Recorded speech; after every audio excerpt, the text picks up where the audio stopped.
우리가 이제 11월 한 달 동안 이제 하나님의 이름에 대해서 우리가 같이 나눴습니다. 그래서 여호와 샬롬 뭐죠? 여호와 평강이라고 하는 말이죠. 그다음에 여호와 니시, 여호와 니시는 하나님은 깃발이시다 이런 말이 되고요. 또 내가 여호와인 줄 알리라, 그죠? 에베네셀의 하나님도 계셨고, 그래서 하나님의 이름이 이렇게 여러 가지로 무려 27개 정도 된다고 이야기를 하고 있습니다. 오늘은 알파와 오메가 되신 하나님 이렇게 제목을 정했습니다. 알파와 오메가라고 하는 것은 이 헬라어로 헬라어 알파벳 첫 자와 마지막 자를 딴 거죠. 우리 보통 영어에서는 어떻게 되죠? A가 맨 첫 자고 그다음 맨 마지막이 뭐죠? Z라고도 하고 G라고도 하는 A서부터 G까지 이렇게 돼 있죠. 그거 마찬가지로 이 성경에 보면 하나님은 알파와 오메가다 이렇게 이야기를 합니다. 그 얘기는 우리말로 얘기하면 처음과 끝이다, 시작과 마지막이다.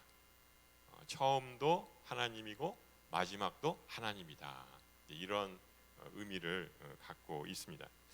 그래서 우리가 하나님을 눈으로 볼 수는 없죠. 물론 이 안에는 성령 하나님이 함께 하십니다. 우리의 마음을 뜨겁게 하고 또 우리 예배 가운데 함께 하시는 성령 하나님이 계시죠. 그렇지만 하나님은 눈으로 보이지 않습니다.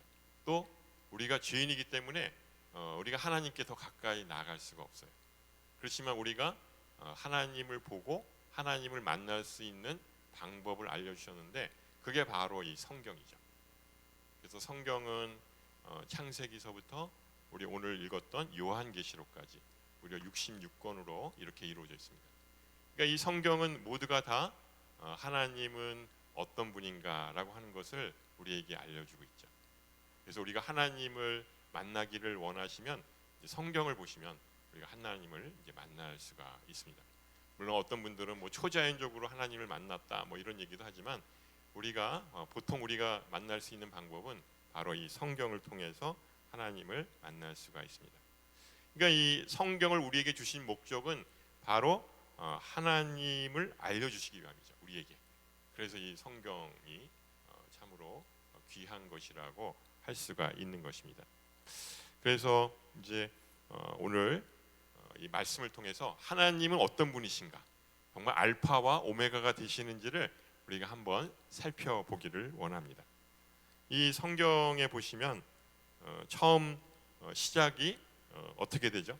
창세기 1장 1절에 보면 태초에 하나님이 천지를 창조하시니라, 이렇게 딱 선포를 하고 있습니다. 그러니까 처음 시작은 하나님이 이 우주를 창조하신 것이다 이렇게 말씀하고 있는 것이죠. 그러면 이제 어떤 분들은 또 이렇게 질문해요. 그러면 그 하나님이 태초에 천지를 창조하셨다고 하는데 그러면은 하나님은 천지를 창조하시기 전에 뭐 하고 계셨죠? 이렇게 물어보는 사람이 있어요. 뭐 하고 계셨나요? 아시는 분 한번 손 들어보시죠. 제가 오늘 점심 사겠습니다. 천지를 창조하시기 전에 하나님 뭐 하고 계셨나? 그래서 어떤 그 목사님이 그 질문을 받고 이렇게 말씀하셨다고 그래요. 그래, 너 같은 사람을 위해서 지옥을 만들고 있었지. 이렇게 얘기를 했다고 합니다. 물론 이제 조크죠. 알 수가 없어요. 태초에 하나님이 천지를 창조하셨는데 그거는 이제 가장 근원적인 태초죠. 그러니까 그 전에는 무슨 일인지 우리가 알 수가 없습니다. 다만 이제 과학자들은 또 이렇게 궁금하잖아요. 도대체 태초에 어떤 일이 있었을까? 그러면서 이제 연구를 하죠. 그래서 우리 천지 만물에 있는 별들을 연구하고 이제 그러면서 그 나온 이론이 있습니다. 그게 바로 빅뱅 이론입니다. 빅뱅이라고 들어보셨죠? 그래서 그 빅뱅이라고 하는 것은 처음 우주가 탄생했을 때 태초에는 모든 에너지가 단 한 점에서 시작했다. 아주 조그만 한 점에서 시작이 돼서 이게 폭발을 하면서 그러면서 우주가 만들어졌다고 하는 그런 이제 가설이죠, 가설. 그거를 그때 사람이 관찰할 수는 없으니까 이제 머릿속에서 가설을 내세운 것이죠. 그러니까 처음에는 우주도 작은 한 점이었다. 근데 이것이 폭발을 해서 빅뱅에 의해서 이렇게 우리가 살고 있는 우주를 만들었다라고 하는 가설이 있습니다. 그리고 또 2년 전에 그 제임스 웹이라고 하는 이 만원경을 우주로 띄워보냈습니다. 그래서 그 이제 우리 뭐 지구에도 그런 천문대가 많이 있지만 여기는 이제 뭐 여러 가지 많은 이제 날씨가 흐리면 잘 보이지도 않고 또 구름이 끼면 보이지 않고 그러니까 아예 만원경을 우주로 띄워보냈어요. 그래가지고 우주에는 뭐 구름도 없고 뭐 이렇게 걸리적거리는 게 없잖아요. 그러니까 그걸로 정말 그 수십억, 수백억 년 된 그곳에 있는 별들을 관찰을 해요. 그러면 처음 우주가 어떻게 생겼는지를 그 과학자들 입장에서는 이게 규명할 수 있다고 하는 것이죠. 근데 놀라지 마십시오. 이 제임스 웹이라고 하는 만원경의 그 가격이 얼마인지 아십니까? 13조 원입니다. 13조 원을 들여서 수십 년에 걸쳐서 이 만원경을 만들어서 우주로 띄워보낸 거예요. 그래서 이제 여러 가지 사진들을 이렇게 보내고 그 이제 우주에 어떤 일이 있는가 하는 것들을 우리가 지금 이제 생생하게 볼 수가 있습니다. 그러니까 이 우주의 근원을 알기 위해서 어마어마한 돈을 들여서 연구를 하고 있습니다. 그런데 이 성경에는 우주의 근원은 바로 하나님이다. 이게 정확하게 쓰여져 있거든요. 이 성경 1장 1절에 보면 태초에 하나님이 천지를 창조하시니라. 그러니까 연구를 아마 이 과학자들이 하면 할수록 하나님이 우주를 창조하셨다는 그 증거를 너무나 생생하게 보여줄 것입니다. 앞으로도 계속 연구가 되면 될수록 그래 맞아 이 우주는 하나님이 창조하셨어. 아마 이거를 이제 과학자들이 밝혀내리라고 생각이 듭니다. 그러니까 이 기독교인들은 이 우주는 하나님이 창조하셨다는 사실을 믿고 있습니다. 다 믿으시죠? 대답이 조금 시원찮은데요. 믿으십니까? 그렇다고 제가 강요하는 건 아닙니다. 네. 그러니까 우리는 이 창세기 1장 1절의 문턱을 넘어야 구원의 문이 열리게 됩니다. 태초에 하나님이 천지를 창조하시니라. 아멘. 할렐루야. 이것을 내가 받아들이고 그 문턱을 넘어가야 그 다음부터 이 하나님이 보이고 또 성경이 보이게 되는 것이죠. 그래서 이 많은 사람들이 이 문턱을 넘지 못해서 교회를 떠났고 또 세상으로 가버리는 경우가 많았습니다. 난 믿을 수가 없어. 내가 아무리 생각을 해도 도저히 믿을 수가 없어. 교회를 떠난 사람이 많아요. 태초에 하나님이 천지를 창조하시니라. 이것을 우리가 믿음으로 받아들이고 또 이것이 나에게 가슴에 와닿다고 한다면 그 다음부터 하나님이 눈에 보이기 시작하실 것입니다. 참 감사하죠. 우리는 이 문턱을 넘어서 이 자리에 있는 것이죠. 우리가 이 박모세울에서 매주 수요일마다 예배 드리는 것은 이 문턱을 넘어섰기 때문입니다. 그러니까 그것도 참 은혜다. 하나님의 큰 은혜다 생각을 합니다. 아니 하나님께서 우리에게 은혜를 주시지 않았다면 우리는 지금도 계속 방황하고 헤매고 있었을 것입니다. 그러니까 세상은 전적인 하나님의 은혜로 창조되었습니다. 태초에 하나님이 세 분 계셨습니다. 왜? 하나님은 한 분 아니야? 하나님은 한 분밖에 안 계시니까 하나님이라 한 거 아니야? 성경에 보면 세 분의 하나님이 나옵니다. 그것을 삼위일체 하나님이라고 합니다. 그러니까 이건 신비예요. 하나님은 한 분이신데 세 분이 계십니다. 우리의 생각으로서는 온전히 다 이해할 수가 없습니다. 우리는 그냥 삼위일체 하나님을 받아들일 뿐입니다. 성부 하나님, 성자 예수님, 보혜사 성령님, 이 세 분이 태초에 함께 계셨고 우리를 창조하실 때, 이 우주를 창조하실 때 함께 일하셨습니다. 이게 성경에 나와 있습니다. 제가 그냥 지어낸 얘기가 아니고요. 성경에 보면 이렇게 나와 있습니다. 창세기 아까 1장 1절 읽으셨죠? 창세기 1장 2절에 보시면 이렇게 나와 있습니다. 우리 같이 한번 읽어보겠습니다. 땅이 혼돈하고 공허하며 흑암이 깊음 위에 있고 하나님의 영은 수면 위에 운행하시니라. 그러니까 이 천지 창조 때 아주 혼돈스럽고 공허하고 흑암이 가득한 곳에서 하나님의 영이 수면 위에 운행하시는 이 하나님의 영이 바로 성령 하나님이십니다. 그러니까 하나님이 바로 이 성령 하나님과 같이 태초에 이 천지를 우주를 창조하실 때 함께 작업을 하신 것이죠. 여기에 성령 하나님이 등장하십니다. 그리고 요한복음 1장 1절에서 3절에 보면 이렇게 나와 있습니다. 우리 같이 한번 읽어보겠습니다. 시작. 태초에 말씀이 계시니라. 이 말씀이 하나님과 함께 계셨으니 이 말씀은 곧 하나님이시니라. 그가 하나님과 함께 계셨고 만물이 그로 말미암아 지은 바 되었으니 지은 것이 하나도 그가 없이는 된 것이 없느니라. 여기는 성자 예수님을 말씀하신 것입니다.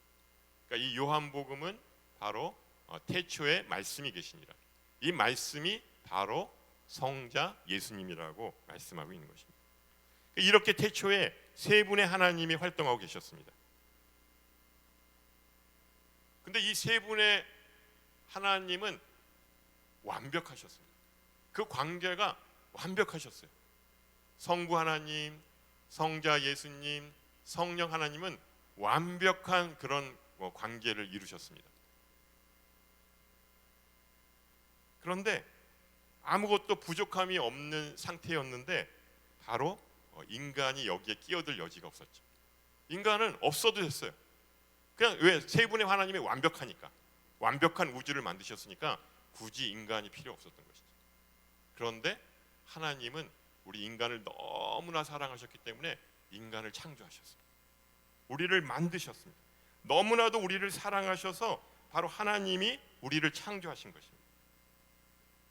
하나님은 우리를 사랑하셨습니다. 하지만 또 아셨어요.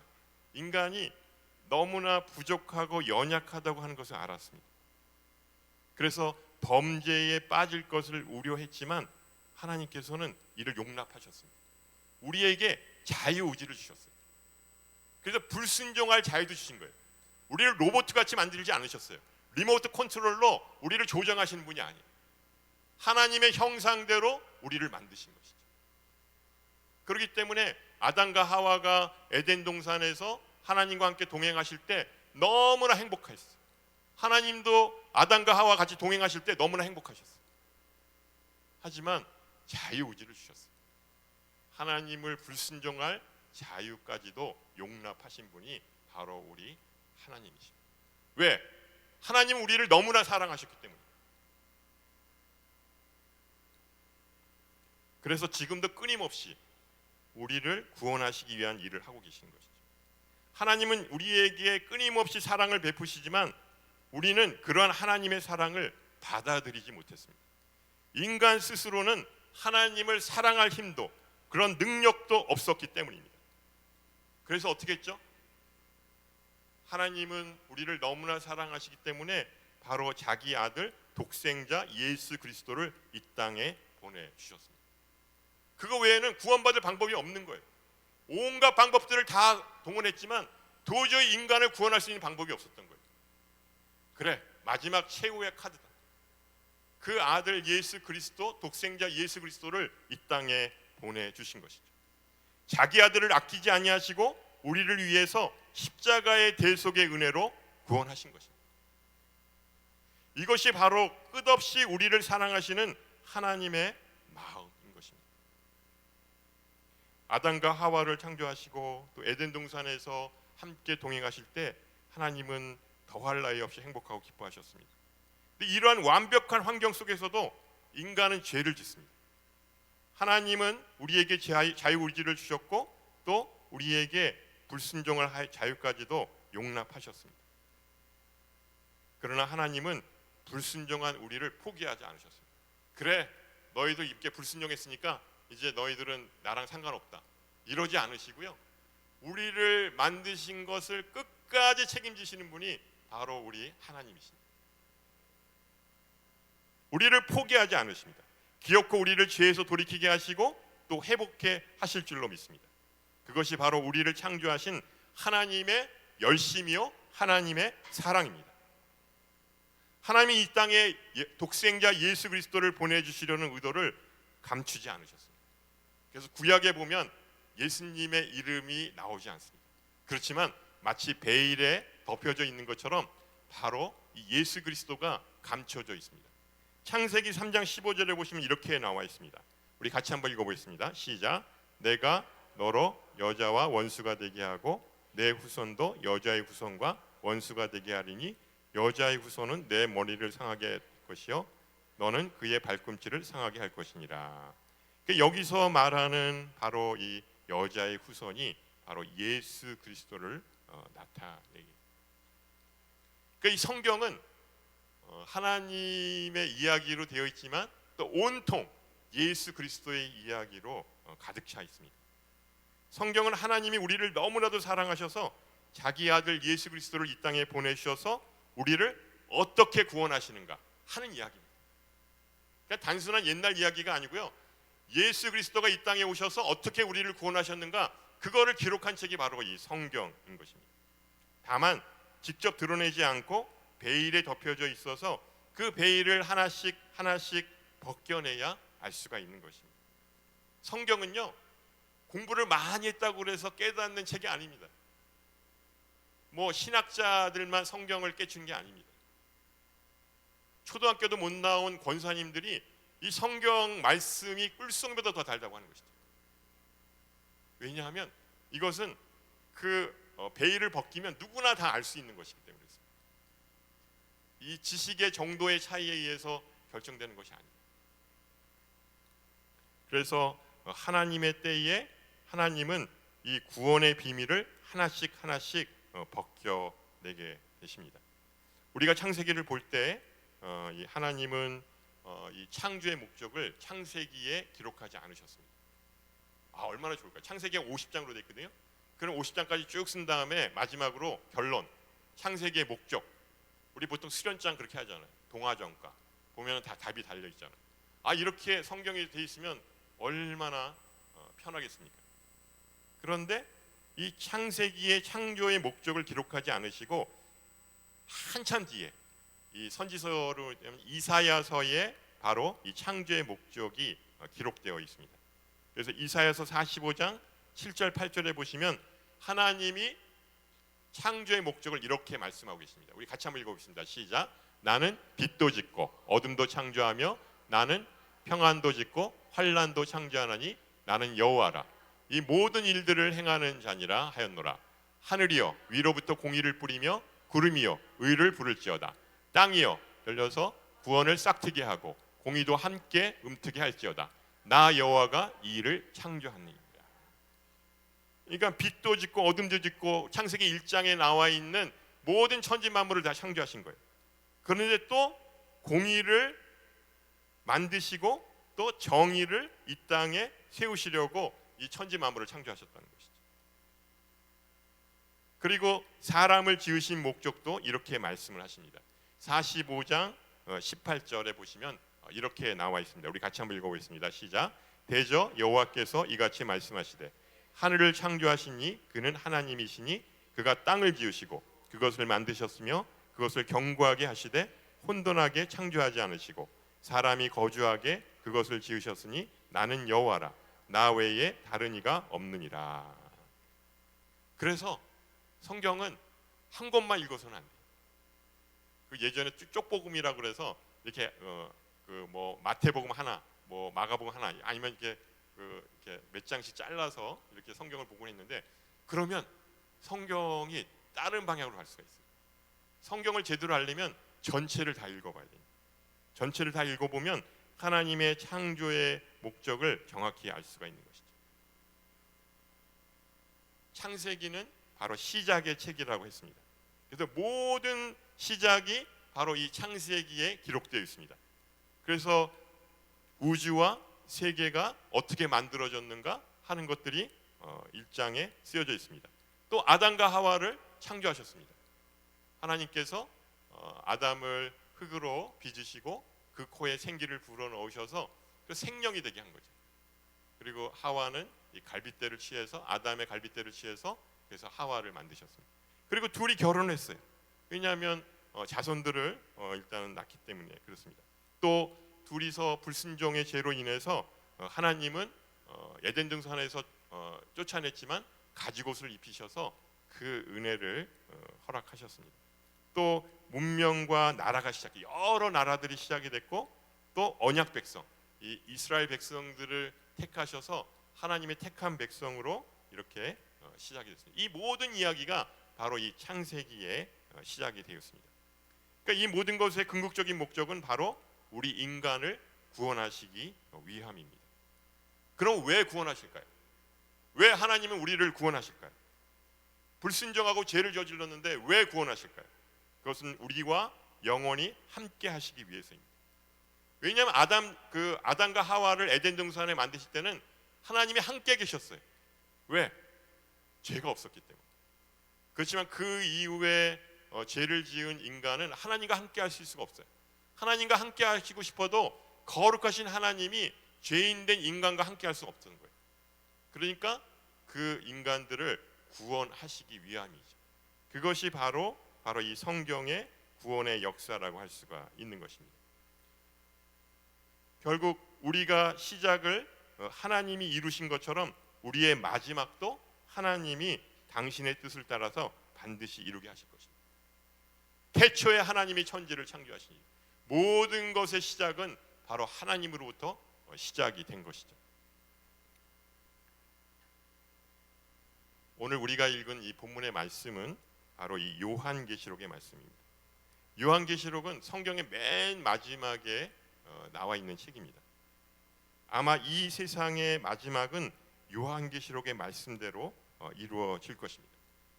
처음 시작하신 하나님께서 이 세상의 마지막을 이루어 주실 것입니다. 그럼 어떻게 썼을까요? 아직 벌어지지도 않은 일인데 어떻게 요한계시록을 누가 썼을까요? 요한계시록은 사도 요한이 썼습니다. 사도 요한은 예수님의 12 제자 중에 한 사람이었습니다. 뭐 베드로 잘 아시죠? 그리고 야고보와 요한, 이 12 제자 중에서도 또 특별히 사랑하셨던 제자 중에 한 사람입니다.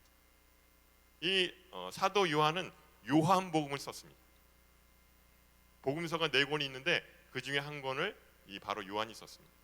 왜냐하면 예수님의 제자로 3년 반 동안 함께 예수님과 옆에서 동고동락을 하고 먹고 자고 하시면서 그러면서 예수님과 함께 생활했던 분입니다. 그러니까 당연히 예수님이 어떤 분이신가를 너무나 잘 알죠. 그래서 복음서를 썼어요. 요한복음. 그리고 뒤쪽으로 가면 서신서를 썼습니다. 요한 1, 2, 3서를 썼습니다. 그리고 요한계시록을 썼습니다. 그래서 사실 신약은 복음서와 서신서, 그 다음에 계시록으로 이루어졌는데 그 모든 것들을 망라해서 기록한 제자가 바로 이 사도 요한입니다. 그러니까 어떻게 보면 사도 요한만큼 복받은 사람은 없는 것이죠. 가장 가까이서 예수님을 받고 또 서신서를 썼고 그리고 장차 이 땅의 종말이 올 때를 미리 하늘에 올라가서 천상회의를 통해서 앞으로 어떻게 이 세상의 종말이 이루어질 것인가 하는 것들을 미리 보여주신 거예요. 그것을 쓴 것이 바로 요한계시록이라 할 수가 있습니다. 자, 요한복음, 우리가 처음 예수를 믿으면 요한복음부터 먼저 읽습니다. 그러면서 요한복음 3장 16절, 하나님이 세상을 이처럼 사랑하사 독생자를 주셨으니 이는 저를 믿는 자마다 멸망하지 않고 영생을 얻게 하려 하심이라. 요한복음은 바로 이 하나님 되신 예수님을 나타낸 책이죠. 가장 먼저 읽습니다. 그럼 요한복음과 요한서신서는 어떻게 차이가 있을까? 요한복음은 어떻게 하면 우리가 구원을 받을 수 있는가? 그것은 예수 그리스도를 우리가 영접하고 또 그의 말씀대로 우리가 순종하며 살며 구원을 얻죠. 근데 우리가 구원받았다고 해서 곧바로 천국에 가지는 않아요. 우리 다 여기 예수 믿지만 아직 여기 이 자리에 있지 않습니까? 그냥 예수 믿고 곧바로 천국 가면 얼마나 좋겠습니까? 이 땅에서 고생도 안 하죠. 또 어려움도 안 겪죠. 그런데 이 땅에서 우리가 사는 이유는 하나님의 백성답게 살기 위해서죠. 그 훈련이 맞춰져야 우리가 하늘나라에 갈 수가 있는 것이죠. 그래서 바로 이 요한 1, 2, 3서는 구원받은 자가 이 땅에서 어떻게 하나님의 백성답게 살 것인가, 그게 쓰여져 있는 거예요. 그 요한은 그 책을 쓴 것이죠. 그리고 마지막으로 요한계시록을 썼습니다. 장차 이 땅에 종말이 올 것이다. 그리고 그 종말의 모습은 이러할 것이다 라고 하면서 그가 요한계시록을 쓴 것이죠. 그래서 이 요한계시록은 이제 시간이 지나면서 하나하나씩 그 베일이 벗겨질 것입니다. 그리고 그 말씀대로 이루어질 것입니다. 그래서 우리가 이 요한복음 또 요한 서신서 그다음에 요한계시록 이런 말씀들을 우리가 잘 살펴볼 필요가 있습니다. 이 사도 요한은 이 요한계시록을 기록했습니다. 근데 이 요한계시록을 기록할 때가 가장 핍박을 받고 고난을 받을 때 쓴 책입니다. 그러니까 그냥 평안하게 집에서 쓴 책이 아니고요. 반모섬이라고 이 귀향을 가서 거기서 쓴 책입니다. 거기 한번 들어가면 살아서 못 나오는 곳이에요. 그러니까 죽을 것을 그 어려움을 갖고 그리고 반모섬에 들어갔어요. 아, 내가 이제 조금 있으면 죽겠구나. 그런데 그때 하늘문이 열리면서 하나님이 요한에게 바로 이 요한계시록을 쓸 수 있게끔 그 모든 종말의 때들을 보여주신 것입니다. 그래서 사도 요한은 바로 이 하늘의 천상회의에 참여하게 하십니다. 그리고 앞으로 일어날 종말의 때를 직접 눈으로 보여주십니다. 그가 본 이 종말의 모습을 글로 남기게 됩니다. 이것이 바로 요한계시록입니다. 요한계시록은 장차 예수님이 다시 오시는 그날까지 이 땅에서 벌어질 마지막 종말의 모습을 보여주고 있습니다. 그래서 사도 요한은 바로 이 요한계시록을 서신서 형식으로 소아시아에 있는 7교회에 편지를 보냅니다. 이 소아시아라고 하는 것은 지금으로 말하면 터키 지역입니다. 거기에 7개 교회들이 있는데 거기에 이 요한계시록을 보냅니다. 그래서 4장과 7절에 보시면 이렇게 나와 있는데 우리 같이 한번 읽어볼까요? 자, 같이 읽겠습니다. 시작. 요한은 아시아에 있는 7교회에 편지를 씁니다.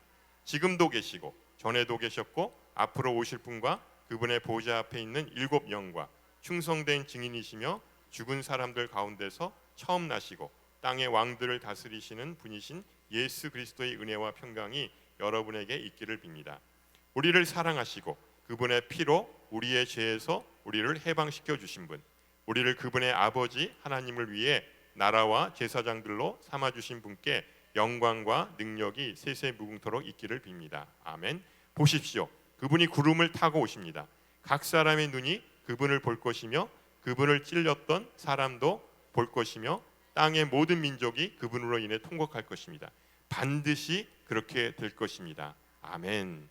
이 사도 요한은 담대하게 이 7교회에 이 요한계시록을 써서 보냅니다. 그곳에는 예수님이 계십니다. 그리고 지금도 계시고 또 과거에도 계셨고 또 장차 이 땅에 다시 오실 예수님이 계신다고 말씀하십니다. 그리고 그곳에 7영이 예수님 보좌 앞에 있다고 말씀하고 있습니다. 그리고 하늘에 올라가신 것처럼 다시 구름을 타고 이 땅에 오신다고 증언합니다. 심지어는 그 예수님이 십자가에 달리실 때 창으로 찔렀던 그 사람도 다시 오시는 예수님을 볼 수 있다는 거예요. 놀랍죠? 모든 사람들이 예수님이 다시 오시는 것을 볼 수 있다고 말합니다. 그리고 반드시 그렇게 될 것입니다. 이렇게 말씀하고 계시는 것입니다.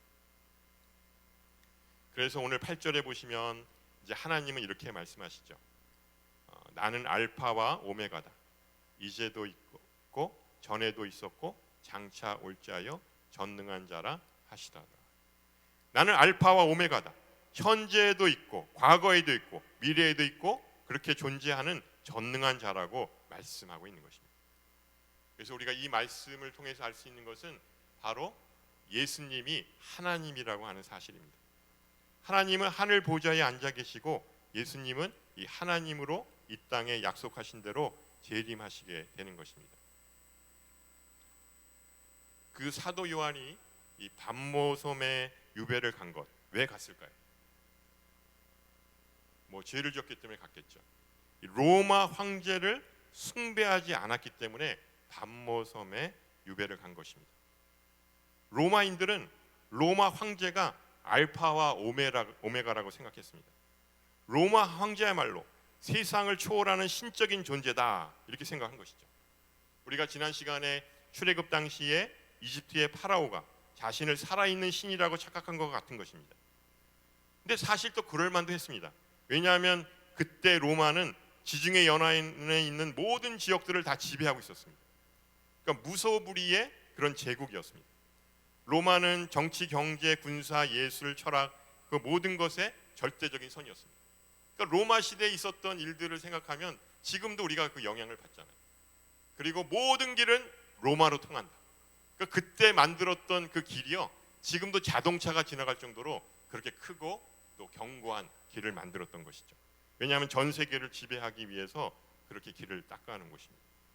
또 이탈리아의 여행을 가시면 이 콜로세움이라고 있습니다. 이 콜로세움은 그 당시에 검투사들이 거기서 싸움을 벌였습니다. 그러니까 지금으로 말하면 월드컵 축구 경기만큼이나 인기 있는 스포츠였죠. 그 대신 좀 잔인했죠. 왜냐하면 검투사들이 싸워서 죽을 때까지 싸우는 것이었습니다. 그러니까 로마 황제는 이러한 로마 제국에서 생사 여탈권을 행사할 수 있었기 때문에 바로 살아있는 신으로 추앙을 받았습니다. 그런데 기독교인들은 이러한 시대 정신을 거부했습니다. 로마 황제가 아니라 하나님만이 알파와 오메가다. 하나님은 현재도 계시고 전에도 계셨고 앞으로도 오실 분이다. 역사를 초월해서 권능을 행하시는 분이라고 이렇게 주장했던 것이죠. 로마는 이런 기독교를 용납할 수가 없었습니다. 황제를 거부하는 것은 기독교를 박해할 수밖에 없었던 이유인 것입니다. 사실 이럴 수 있잖아요. 현실적으로 뭐 로마가 1000년 동안 전 세계를 지배했거든요. 그러니까 그냥 타협을 하면 어땠을까? 이 보잘것없고 연약한 기독교가 바로 이 전 세계 패권을 갖고 있던 로마에게 대항하는 것. 이것은 사실은 계란으로 바위를 치기는 것이잖아요. 황제 숭배는 이건 정치적인 것이니까 그냥 대충 그렇게 하겠다. 그래, 그냥 살아있는 신이라고 치부하고 그냥 우리 잠깐 절하겠습니다. 그리고 기독교는 종교적인 것이니까 우리가 그냥 은밀하게 최선을 다해서 그냥 예수 믿으면 되지 않을까. 이럴 수 있잖아요. 너무나 막강하니까, 너무나 이거는 견고하기 때문에 어떻게 할 수가 없으니까. 한국에서도 이런 일이 있었어요. 일제시대 때 신사참배를 강요했습니다. 일본 천황이 살아있는 신이라고 하면서 동방요배를 강요했습니다. 그래서 온 국민들이 동쪽에 바로 천황이 있는 곳이다. 거기에 절을 했어요. 지금은 따지면 남산에 그 천황을 모신 그 신사가 있었던 것이죠. 그래서 매일같이 그 동쪽을 향해서 절을 했습니다. 기독교는 이 신사참배에 굴복했습니다. 그래, 이거는 우상숭배가 아니야. 그냥 예의고 절하는 것이야. 기독교가 이걸 결정을 하는 바람에 우상숭배가 아니라고 속였습니다. 그래서 한국 기독교는 신사참배를 강요당해만 했던 것입니다. 하지만 로마의 지배를 받는 기독교는 이를 거부했습니다. 하나님을 섬기듯이 로마 황제를 섬길 수 없다고 거부했습니다. 그렇다고 독립투쟁을 한 것도 아니었어요. 그냥 순교를 당할지언정 로마 권력과 타협하지 않았고 또 무력으로 맞서지도 않았습니다. 우리는 그 사도행전 28장에 나와 있잖아요. 사도 바울이 죄수의 신분으로 로마에 가서 그 가택 연금 상태에 있었을 때 거기서 복음을 전합니다. 자유롭게 나갈 수 없으니까 사람들이 와요. 그 감옥으로 와서 복음을 들어요. 그래가지고요 300년 후에 바로 이 로마의 기독교가 국교로 공인이 됩니다. AD 313년에 바로 콘스탄티누스 황제에 의해서 이 밀라노 칙령을 선포하고 기독교가 로마의 국교가 되는 것입니다. 아니 어떻게 이런 일이 일어날 수가 있겠습니까? 현실을 바라보면요 불가능한 일이에요. 있을 수 없는 일이에요. 그래서 아까 우리가 일제시대 때 그런 어려움을 당했던 그 수많은 독립투사들이 나중에 다 변절을 해요. 왜죠? 도저히 바뀔 수가 없으니까. 세상을 보니까 평생 가도 일본의 식민지로 살 수밖에 없다고 하는 것을 이 지식인들은 알았던 거죠. 그래서 변절을 합니다. 다 일본에 굴복을 하죠.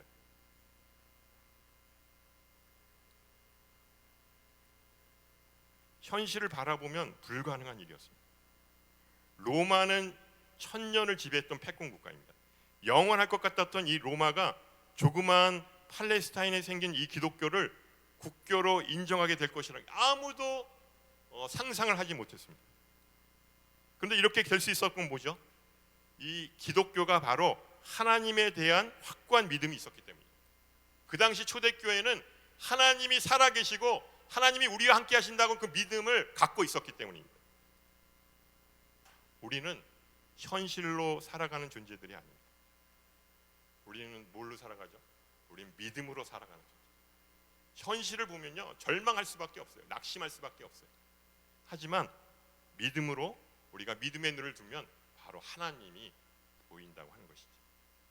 현실은 우리를 절망케 하고 불가능한 것처럼 보이지만 하나님은 우리에게 믿음의 눈을 주셔서 바로 현실 너머에 있는 하나님을 바라보게 하는 것입니다. 하나님은 지금도 계시고 전에도 계셨고 또 장차 오실 분입니다.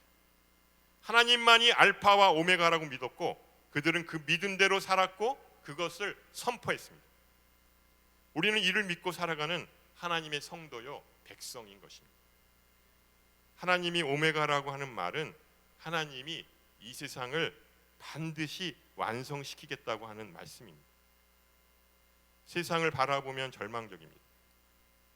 1년 이상 지속되는 러시아와 우크라이나 전쟁, 또 얼마 전에 발발한 이 이스라엘과 하마스의 전쟁, 또 미국과 중국의 대립, 또 기후위기, 생태계 파괴, 또 경제적으로 자꾸 어려워져 가는 이런 모든 것들을 하나하나 보면 정말 우리가 믿고 의지할 것은 아무것도 없어 보입니다.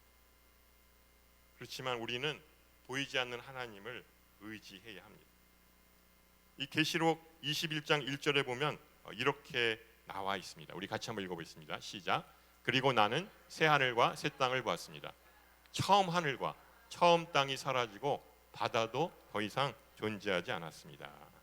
그렇습니다. 하나님은 우리에게 새 하늘과 새 땅으로 세상을 완성시키겠다고 말씀하십니다. 지금 세상과는 전혀 다른 새로운 새 하늘과 새 땅으로 우리를 인도하실 것입니다. 또 21장 4절에서 6절에 보면 이렇게 나와 있습니다. 우리 같이 한번 읽어보겠습니다. 시작. 그들의 눈에서 모든 눈물을 닦아주실 것이며 더 이상 죽음이 없고 다시는 슬픔이나 우는 것이나 아픈 것이 없을 것이다. 이는 처음 것들이 지나갔기 때문이다. 그때 보좌에 앉으신 분이 말씀하셨습니다. 보아라, 내가 만물을 새롭게 한다. 그는 또 말씀하셨습니다. 이 말들은 신실하고 참되니 너는 기록하여라. 그는 또 내게 말씀하셨습니다. 다 이루었다. 나는 알파요 오메가이며 시작과 끝이다. 내가 목마른 사람에게 생명수 샘물을 값없이 줄 것이다. 이렇게 되는 때가 반드시 올 것입니다. 우리 예수님이 이렇게 말씀하시고 약속하셨기 때문입니다. 여러분들은 어떻게 사시겠습니까? 아이고 세상이 뭐 이런데 그냥 어쩔 수 없이 그냥 세상 신에 굴복하고 그냥 우상에게 절하고 그냥 편안하게 살아야지. 그렇게 사시겠습니까? 아니면 비록 우리 앞에 보이는 현실은 어렵고 고통스럽지만 하나님이 우리에게 주신 그 약속을 믿고 믿음으로 살아가시겠습니다. 여러분 앞에는 두 길이 놓여져 있습니다. 하나는 생명의 길입니다. 하나는 사망의 길입니다. 여러분은 생명의 길입니까? 아니면 사망의 길입니까? 그것은 여러분의 선택에 달려 있습니다. 그래서 여호수아가 이렇게 고백했습니다. 나와 내 집은 오직 여호와만을 섬기겠노라. 이러한 결단의 고백이 저와 여러분 모두의 고백이 되시기를 주님의 이름으로 축원합니다. 네, 기도하겠습니다. 우리 모두가 알파와 오메가 되신 하나님만을 의지하며 믿음으로 살게 하여 주옵소서. 현실은 광야같이 절망적이고 고통스럽지만 그 길을 갈 때 하나님이 함께하여 주실 줄로 믿습니다. 믿음의 눈을 들어 강하고 담대함으로 살게 하여 주옵소서.